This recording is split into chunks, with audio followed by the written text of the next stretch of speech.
네, 오늘 우리가 저녁 시간에 읽은 이 본문은 너무나 다들 잘 아는 구절입니다. 그래서 우리도 베드로같이 행동할 수 있다라는 제목으로 귀한 말씀을 나누기를 주님의 이름으로 소망합니다. 오늘 이 구절의 상황과 배경적인 것을 보면은 십자가 순환을 당하신 성금요일에 있었던 사건을 보도하고 있는 부분의 연속으로 산헤드린 공회에서 예수님을 신문하고 그리고 예수님이 사형되기로 결정하고 난 후에 베드로가 예수님을 3번 부인하는 상황을 보여주고 있는 대목입니다. 사실 오늘의 본문 이전에 베드로는 몇 시간 전만 해도 14장 31절에 보게 되면 다른 제자들과 같이 예수님과 함께 죽을지언정 우리가 절대로 예수님을 부인하지 않겠다라고 그렇게 호언장담을 했습니다. 그러나 정작 예수님을 붙잡으러 온 그 로만 군인들이 나타났을 때에는 모든 제자들은 어떻게 했습니까? 예수님을 뒤로하고 서둘러 도망치기에 바빴습니다. 베드로는 그리고 자신을 알아보는 3차례의 상황이 이후에 닥치게 되었을 때 예수님을 또한 오늘의 본문에 우리가 읽은 것처럼 모른다고 부인하기도 했습니다. 또 맹세까지 하면서 부인하고 심지어 나중에는 예수님을 저주까지 하는 모습을 보입니다. 오늘의 본문의 상황들을 우리가 말씀 가운데로 들어가서 자세히 보면서 이 시간에 주시는 그러한 영적 교훈을 나누는 시간이 되기를 주님의 이름으로 간절히 소망합니다. 먼저 우리 66절과 67절을 다시 한번 한 목소리로 읽어보도록 하겠습니다. 베드로는 아랫뜰에 있더니 대제사장의 여종 하나가 와서 베드로가 불 쬐고 있는 것을 보고 주목하여 이르되 너도 나사렛 예수와 함께 있었도다 하거늘. 아멘. 여기서 우리가 눈여겨봐야 할 것은 베드로의 위치입니다. 대제사장 관사의 아랫뜰에서 어떻게 하고 있었음을 본문에서 보여주고 있냐면 불을 쬐고 있었음을 말하는데, 아랫뜰이라고 하면은 이 대제사장 관사의 높이를 기준으로 아래 지역 또는 땅의 지면 아래를 말합니다. 그래서 본문 68절에는 앞뜰이 나오는데 이것과 연관지어서 생각해보면 바로 대제사장 관사의 건물 출입구가 있는 그 뒤쪽에 베드로가 불을 쬐고 서 있었던 것입니다. 베드로를 포함한 모든 제자들은 50절에 예수님이 잡히시는 상황에 예수님을 버리고 전부 다 도망갔습니다. 그런데 베드로가 그렇게 도망갔다가 다른 마음이 생겼는지 자신의 위험한 상황을 무릅쓰고라도 어떻게 한 겁니까? 예수님이 잡혀서 신문받고 거기에서 계시는 이 대제사장의 관사까지 찾아오게 된 것을 알 수 있습니다. 베드로가 얼마나 어려운 상황 속에 수많은 고민을 한 것 가운데 결정하고 자기도 붙잡힐 수 있는 것을 모르지는 않았을 거라고 생각됩니다. 그것을 다 알면서 예수님을 향하여서 이렇게 참 힘들게 왔을 것인데, 그때 대제사장의 여종 하나가 와서 주목하여 말하길 뭐라고 하는 것입니까? 너도 예수와 함께 있었도다라고 베드로를 향하여서 말하는 것이 아니겠습니까? 여기에서 특히 베드로를 향하여서 이 여종이 어떻게 말하고 있냐면 주목하여서 말하였다고 합니다. 주목하여의 헬라어 원어는 엠블레포이며 이 뜻은 자세히 관찰하다, 응시하다라는 의미를 가지고 있습니다. 그러니까 이 여종이 저 불을 쬐고 있는 자가 어디서 낯익은 것 같고 봤던 사람인 것 같은데 그 사람을 자세히 아주 주목하여서 살펴보니까 베드로 예수님의 제자였던 것을 깨닫고 그를 향하여서 너도 예수와 함께 있지 않았느냐라고 그렇게 말하였습니다. 우리가 이 상황을 조금 상상해 보면 상대는 여종이니까 베드로는 남자니까 어떻게 보면 더 힘센 베드로가 이것을 제압하고 맞설 수도 있지 않았을까 생각도 됩니다. 그 주위에 또 불을 쬐고 있는 다른 사람들도 있었을 것인데 그 소리를 듣고도 본문 속에 별다른 그들이 취하는 행동은 보도되고 있지 않은 것을 보면 아마 그다지 힘이 있는 사람들이 그 베드로가 있는 자리에 주위에 있지 않았던 것으로 그렇게 생각됩니다. 그런데 참 웃긴 건 대제사장의 이 여종의 말을 듣고 베드로는 어떻게 반응합니까? 우리 68절을 한번 보도록 하겠습니다. 68절입니다. 베드로가 부인하여 이르되 나는 내가 말하는 것이 무엇인지 알지도 못하고 깨닫지도 못하겠노라 하며 앞들로 나갈세라고 합니다. 그러니까 그 말을 듣고 베드로가 재빨리 그 자리에서 회피하여서 아랫뜰에서 앞뜰로 옮겨가게 되었습니다. 베드로가 여기에서 아니라고 하면서, 그리고 우리가 보면서 알 수 있는 것처럼 예수님을 1차로 부인하는 모습이 여기에서 목도되고 있습니다. 사실 인간적으로 베드로의 입장에서 우리의 입장과 뒤바꿔서 생각해 보면 여종이 대단히 두려워할 대상은 아니지 않습니까? 얼마나 그래도 베드로가 남자인데 맞서 싸우고자 해서 맞서 싸우면 그 여종을 제압할 수도 있고 그러면 안 되겠지만 무력을 사용해서라도 이길 수도 있습니다. 그런데 막상 베드로는 그 여종의 말에 예수님을 부인하는 베드로의 모습은 인간의 자기 신뢰가 얼마나 부질없는 것인지를 잘 나타내주고 있습니다. 특히 베드로가 깨닫지도 못하겠노라는 그 언급을 본서에만 나오는 것만 봐도 이것은 깨닫지도 못하겠노라는 이러한 표현은 여기 이 부분에서만 나오는 것으로, 이러한 이중부정은 법정에서나 사용될 법한 그러한 철저한 부정을 나타냅니다.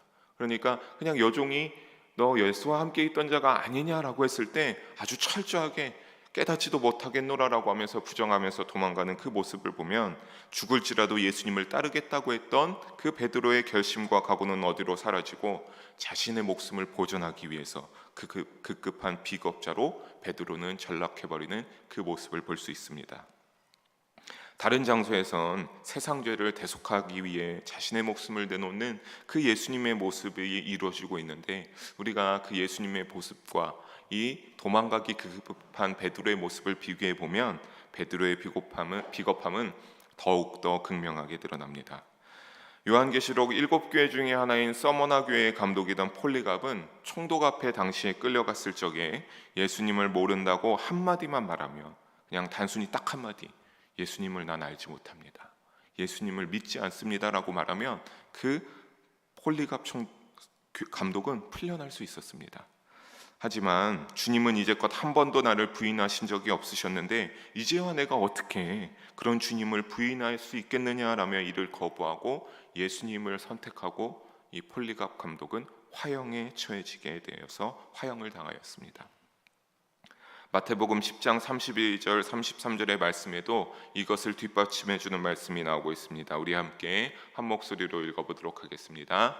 누구든지 사람 앞에서 나를 시인하면 나도 하늘에 계신 내 아버지 앞에서 그를 시인할 것이요, 누구든지 사람 앞에서 나를 부인하면 나도 하늘에 계신 내 아버지 앞에서 그를 부인하리라. 아멘.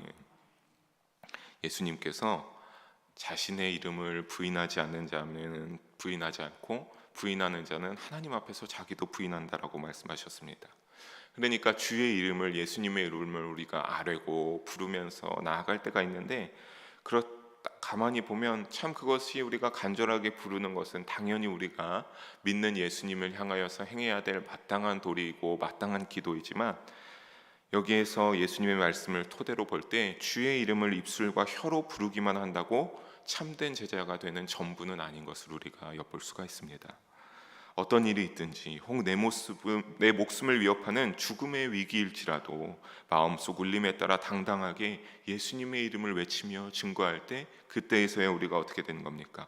예수님께서는 하나님 앞에서 우리를 옳다 여겨주시고 저가 나를 따랐던 참 제자라고 여겨주시면서 우리를 하나님 나라에 들어갈 수 있도록 그렇게 말하여 주실 것입니다.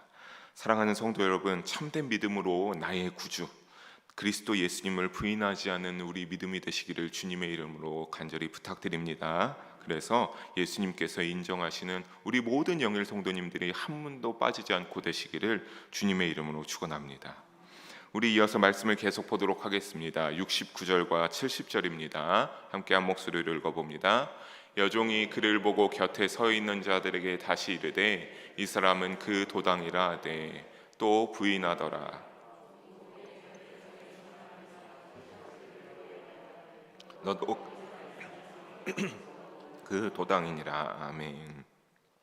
예수님을 1차로 부인했던 베드로가 우리가 말씀을 이어서 보게 되면 아랫뜰에서 앞뜰로 옮겨갔습니다.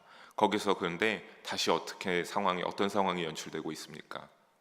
여종이 와서 주변에 모인 사람들에게 말하기를 이 사람은 그 도당이다. 여기서 도당이라고 하는 것은 어떤 범죄자의 무리나 어쨌든 무리를 뜻하는데, 이 사람도 예수님을 믿던 그 제자들의 무리다라고 또다시 아랫뜰에서 일어났던 상황이 반복되고 있습니다. 마가복음은 서술되어진 분위기가 1차로 부인했을 때와 동일한 여종인 것처럼 오늘 본문 속에서 말하고 있는데, 마태복음에서는 다른 여종이라 하였으며 누가복음에서는 또는 남종이라고도 표현하였습니다. 어쨌든 근데 중요한 것은 무엇입니까? 베드로가 그러한 상황을 피하기 위하여서 아랫뜰에서 앞뜰로 이동하게 되었는데 또 동일한 상황 속에 처하게 되었고, 70절 초반에 또 똑같이 어떻게 하였습니까? 또 부인하는 모습을 살펴볼 수가 있습니다. 이것이 예수님의 2차 부인입니다. 70절을 이어서 그래서 다시 보게 되면 그 여종의 말을 듣고 이번엔 베드로 주위에 서 있던 다른 사람들도 수근수근 말하기 시작합니다. 그런데 더 직접적인 지적이 나오게 되는데, 바로 너도 갈릴리 사람이니 예수님의 제자에 속하는 자다라고 말하고 있는 모습입니다. 즉 이번엔 여종의 첫 번째와 두 번째 지적을 합치며 거기에 베드로는 갈릴리 출신으로 예수님의 제자란 소리를 하고 있습니다. 이 부분을 요한복음과 마태복음에서는 왜 갈릴리 출신인지를 상세하게 나타내어 주는데, 요한복음에선 베드로가 예수님 잡힐 당시 귀를 잘랐던 그 사람의 친척이 주축이 되어서 너가 그때 그렇게 하지 않았느냐라고 하면서 말하는 것을 볼 수 있고, 마태복음에서는 갈릴리 사람 특유의 그러한 사투리를 지적하면서 너가 그렇기에 예수님과 한패다라고 그렇게 주장합니다. 그런데 오늘 마가복음 본절에서는 참으로 그 도당인이라고 말을 한 것으로 보아 예수님과 베드로가 함께 다니는 그 모습을 직접 목격한 사람이 이와 같이 말한 것으로 보입니다. 베드로는 이도저도 할 수 없는 진퇴양난의 위기에 빠지게 되고, 베드로는 그 가운데서 결국에는 또 다른 결단을 해야 됐습니다. 그래서 결단한 것이 바로 여종과 사람들에게 결단하고 대답합니다. 그 대답을 우리 71절에서 함께 보도록 하겠습니다. 71절입니다. 그러나 베드로가 저주하며 맹세하되 나는 너희가 말하는 이 사람을 알지 못하노라 하니. 아멘. 이제 3차로 예수님을 베드로가 부인했습니다. 그런데 이번엔 1차나 2차 때보다 더욱더 적극적이고 강하게 예수님이 자신과 상관 있는 사람임을 아주 강력하게 그들에게 어필해야 됐던 것인지 어떻게 하면서 부인했습니까? 저주하고 내가 맹세한다, 절대로 나와 상관이 없다라고 그렇게 부인했습니다. 우리가 이 말씀을 보면서 과연 베드로가 이렇게까지 부인했던 그 심정을 생각해 보면 얼마나 이 위기를 벗어나기 위하여서 다급하고 절박한 심정으로 그러했겠습니까? 참으로 다급하고 절박한 심정으로 온갖 머리에 다 짜내서 이렇게 부인하고 또 부인했던 겁니다. 그 상황 속에서 자신이 예수님을 향하여서 했던 충성의 맹세 따위는 생각날 리가 없었습니다. 그렇다면 사랑하는 성도 여러분, 이렇게 상황이 연출될 때마다 베드로가 나는 모른다, 저주하고 맹세하여 예수님을 모른다, 부인하는 이 모습은 왜 이렇게 베드로가 예수님을 부인해야만 했을까? 그냥 안다라고 해서 폴리갑 감독처럼 그렇게 화형에 처하는 그런 멋진 모습이 연출될 수도 있었는데 왜 베드로는 이와 같이 이렇게 부인해야만 했을까? 그것은 바로 55절과 65절의 내용상에서 예수님이 신성모독자가 되는 그 판결이 났기 때문입니다. 당시 유대 사회에서 신성모독죄로 판결을 받게 되면 그것은 정치적 범죄자로 취급받는 것보다 더 수치스러운 일이었습니다. 왜냐하면 당시에 정치범으로 죄악을 인정받아서 취급받게 되면은 그때는 흘러가는 세월 속에 얼마든지 자신의 그런 정치적 범죄자라는 그런 이미지를 흘러가는 세월 후에 다시 재평가받을 수 있는 그러한 기회가 있었습니다. 하지만 신성모독죄는 그것과 차원을 달리했습니다. 신성모독죄로 낙인이 찍히게 되면 유대 사회에선 다시는 영영 회복할 수가 없었습니다. 왜 회복할 수가 없었겠습니까? 신성모독죄는 판결 나게 되면 그 대가는 예수님이 당하신 것처럼 사형, 즉 죽음이었기 때문입니다. 예수님의 그러한 모습을 보고 십자가에 못 박힌다라고 하는 그 판결이 나는 것을 보고 베드로가 그 모든 것을 들었으니까 자신도 신성모독죄로 판결을 나게 되면 이제는 자신이 어떠한 것을 알았겠습니까? 예수님의 제자라는 이유로 자신도 죽음을 맞이하긴 싫어서 이와 같이 저주하고 맹세까지 해가면서 예수님을 부인했습니다. 예수님께서는 사랑하는 성도 여러분, 자신을 따라오는 길에 대하여 이와 같이 말씀하셨습니다. 마태복음 16장 24절입니다. 함께 한 목소리를 읽어보겠습니다. 이에 예수께서 제자들에게 이르시되 누구든지 나를 따라오려거든 자기를 부인하고 자기 십자가를 지고 나를 따를 것이니라. 아멘. 이 말씀을 오늘 낮 예배 때도 함께 나누면서 이 말씀을 다루었던 것 같은데, 이 말씀에 따르면 예수님을 따라가려거든 어떻게 하라고 하는 겁니까? 자기를 부인해야 된다, 나를 부인해야 된다라고 하는 그 말씀입니다. 더욱더 직접적으로 설명하여 드리면 예수님을 따라가려거든 자기를 부인하는 일이 먼저 선행되어야 할 것을 이 말씀에서는 말하고 있습니다. 자기 부인을 하지 않고는 결국에는 예수님을 온전히 쫓아갈 수가 없다는 소리입니다. 그렇다면 자기 부인은 무엇인가? 자기 부인은 자기 자신과 아무런 관계가 없는 사람인 것처럼 행동한다는 뜻으로 자기 자신을 이미 죽은 사람처럼 취급하고 행동하는 것을 말합니다. 이는 자신의 인간적인 행복이나 이익 등에 대한 본능적인 요구를 거부하는 것입니다. 그러니까 우리가 예수님의 뒤를, 십자가를, 그 길을 쫓아가기 위해서 내가 누릴 수 있는 모든 것들을 다 부인하고 내려놓고, 심지어 어떻게까지 나 자체도 부인하면서까지 해야 우리가 예수님을 따라갈 수 있음을 예수님께서 말씀하셨습니다. 그렇다면 베드로도 그 상황 속에서 결국에는 자신을 부인하지 못한 것이었습니다. 그렇게 육신적 욕구에 따라 이외에 있을 자신의 남은 삶의 안위를 생각할 수밖에 없었고, 예수님은 저런 상황이 되셨지만 나는 삶을 살아야 한다라고 하는 그 세상과 세속에 연연하게 되어버린 자기 자신이라는 존재가 결국에는 어떻게 된 것입니까? 예수님을 부인하게 만드는 선택을 하게 만들었습니다. 사랑하는 성도 여러분, 자기 부인이란 참으로 쉽지 않은 것을 너무나 잘 아실 것입니다. 하지만 늘 자신의 믿음을 점검하며 예수님을 쫓기 위한 노력에 힘을 내어서 예수님 가신 그 길을 동행하며 갈 수 있는 우리 모든 성도님들 될 수 있기를 주님의 이름으로 축원합니다. 우리 마지막 구절을 이제 보도록 하겠습니다. 마지막 72절을 함께 다시 한번 읽어보도록 합니다. 닭이 곧 두 번째 울더라. 이에 베드로가 예수께서 자기에게 하신 말씀, 곧 닭이 두 번 울기 전에 내가 세 번 나를 부인하리라 하심이 기억되어 그 일을 생각하고 울었더라. 아멘. 그렇게 베드로가 세 번을 부인하고 난 후에 닭이 두 번 울게 됩니다. 그리고 그 두 번째 닭이 우는 소리, 첫 번째 닭이 울 때만 해도 잘 알지 못했지만 두 번째 닭이 우는 소리가 들려오자 그때에서야 무엇이 떠올랐습니까? 예수님께서 베드로에게 너가 나를 부인할 것이다 라고 하는 그 말씀이 베드로는 떠올랐습니다. 상황 속 두려움에 압도되어서 정신이 없던 베드로가 닭의 울음소리와 함께 예수님이 하신 말씀을 떠올리면서 정신을 드디어 차리게 된 것입니다.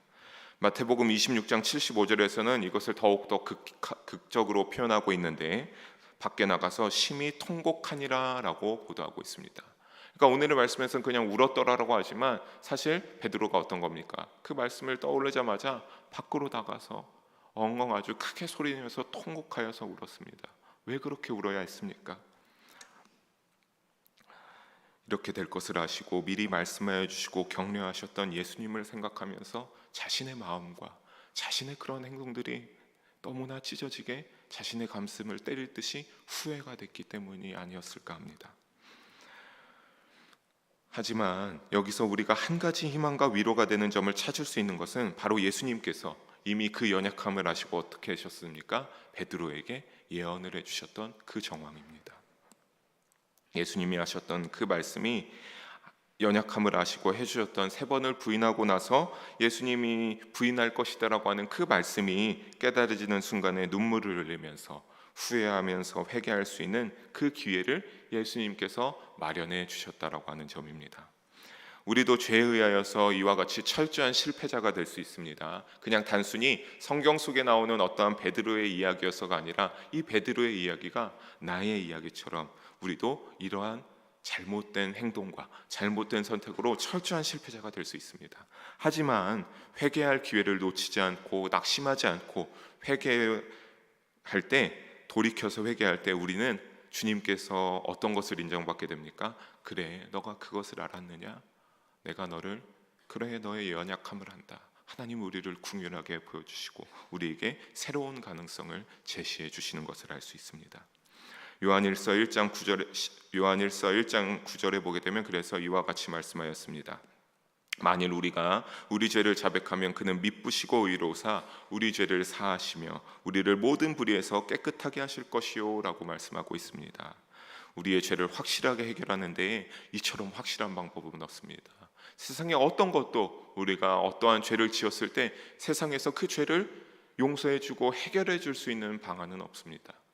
그 사회적인 법에 이러한 죄악은 심판이나 재판으로 있어서 될지 모르겠지만 그것 말고 오늘 말씀과 같이 예수님을 부인하는 죄, 이런 것들은 예수님께 회개하고 주님 앞에 나아가는 것 말고서는 어떤 것도 확실하게 죄를 용서할 수 있는 방법은 없습니다. 다만 마가복음 3장 29절 같은 데 보면은 성령을 모독하면 영원히 회개로서도 되지 않는 영원한 죄가 된다라고 하는 그런 어떠한 성경에 나오는 극소수의 몇몇 가지를 제외하고는 회개로 해결할 수 없는 죄 또한 존재하지 않습니다. 그러니 사랑하는 우리 성도 여러분, 우리도 교만과 자만의 태도를 버리고 우리 역시 죄에 빠질 수밖에 없는 연약한 자임을 인정할 수 있기를 주님의 이름으로 부탁드리겠습니다. 죄가 없는 사람은 없기 때문입니다. 잠언 28장 13절에 자기의 죄를 숨기는 자는 형통하지 못하나 죄를 자복하고 버리는 자는 불쌍히 여김을 받으리라 라고 말씀하고 있습니다. 이 말씀처럼 우리가 주님 앞에 진실한 자가 되어서 죄를 찾게 되면 지체 없이 예수님을 찾고 예수님의 십자가 앞에 우리가 우리의 죄를 다 하나하나 지고하면서 그 회개의 문을 두드려서 주님께 불쌍히 여김받아 용서받을 수 있기를 주님의 이름으로 간절히 축원합니다. 사랑하는 성도 여러분, 베드로의 모습을 보면서 남 이야기라고 생각할 것이 아니라 가만히 이 부분을 묵상하고 돌이켜보면서 참으로 나의 이야기라고 하는 것을 알 수 있었습니다. 이것이 나의 이야기가 될 수 있고, 나도 티나진 않을 수 있지만 남이 나의 마음을 들여다볼 수 없지만 때로는 우리도 지금도 삶을 살아가면서 이와 같이 행하는 때도 있지 않았을까? 날 위해서, 나의 편의를 위해서, 나의 삶을 위해서 그렇게 한 적이 있지 않았을까 생각했습니다. 즉 가만히 돌이켜보면 베드로의 모습이 나의 자화상이어서 우리도 똑같이 행동할 수 있음을 생각하면 좋겠습니다.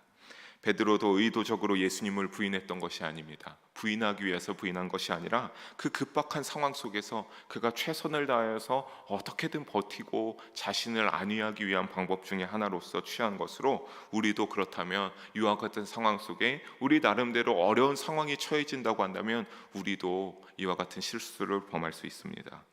하지만 베드로도 후에 어떻게 했습니까? 신앙의 힘으로 극복하여서 사도 베드로로 예수님의 복음을 전하며 사용되었습니다.